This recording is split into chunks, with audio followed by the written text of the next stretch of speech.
This is the final portion of a video exposing the malfeasance of the EPA shortly after 9/11. Suboptimal Wi-Fi obliged me to split the video in two. And so this is the latter half. Now ask yourself this: what type of a person waves a flag and ostentatiously applauds our heroic first responders while simultaneously sending them to what they know will very likely be a protracted, agonizing demise? What type of person could possess such a colossal capacity for cruelty?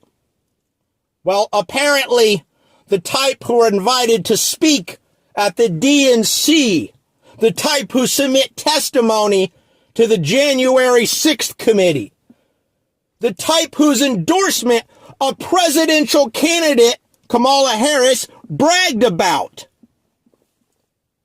In a sane world, Miss Whitman would be in federal prison for the rest of her days. But in reality, she has received zero consequences and is in fact still held in very high regard amongst the DC swamp creatures. In summation, a robust body of incontrovertible evidence now confirms that the collapse of the Twin Towers in Building 7 did not merely scar the skyline, it saturated Lower Manhattan with a dense atmosphere of particulate and chemical toxicity. This noxious fusion of fumes and pulverized dust chock full of carcinogens, it hung over Ground Zero across a span of several weeks, inflicting grievous, often irreversible health effects on tens of thousands upon thousands of individuals who are exposed to it without proper personal protective equipment. Though the air pervading the vicinity of Ground Zero harbored lethal toxins, which the EPA was very familiar with, they still issued multiple press releases reassuring the public of the air safety. Press releases, which years later the EPA's own Inspector General in an official report conceded were deceptive. Their soothing statements proved a fatal fiction, which ultimately very likely inflicted severe health costs on thousands and thousands of responders and residents alike. Friends, the only rational explanation for the actions of the EPA and the White House's Council on Environmental Quality in the wake of 9/11 is that somewhere in the halls of power, a determination was made that calming public anxiety and quelling the financial markets was more important than the lives of thousands of Americans who were deceived about the dangers of breathing this highly contaminated air.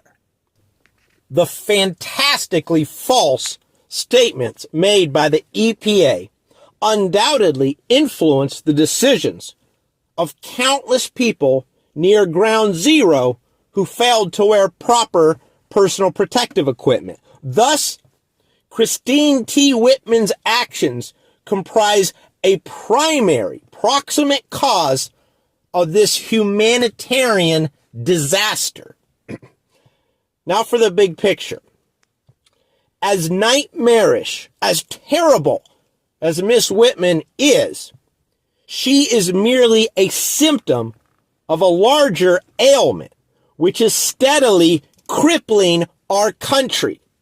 And this disease that is relentlessly ravaging every organ of America is the unchecked metastatic spread of a federal government originally formed to represent the will of the people, but which now feeds off them like a freakishly bloated, profane parasite, slavishly serving none but its own ghoulish gluttony. And such an aberrant apparatus of governing authority provides a fertile breeding ground for cutthroat, single-minded self-devotees like Miss Whitman, who face zero accountability for even the most monstrous misdeeds, so long as they remain unquestioningly obedient to the string-pulling shadow sovereigns of the deep state. You know, even though most Democrats will generally concede that every meaningful endeavor that this government embarks upon results in floundering failure, they still advocate for its unchecked expansion until we effectively rein in the escalating engorgement of the national government. The calamitous cavalcade of one Christine Whitman after another will continue apace, tracing its way through the history of the decline of a civilization with a trail of tombstones.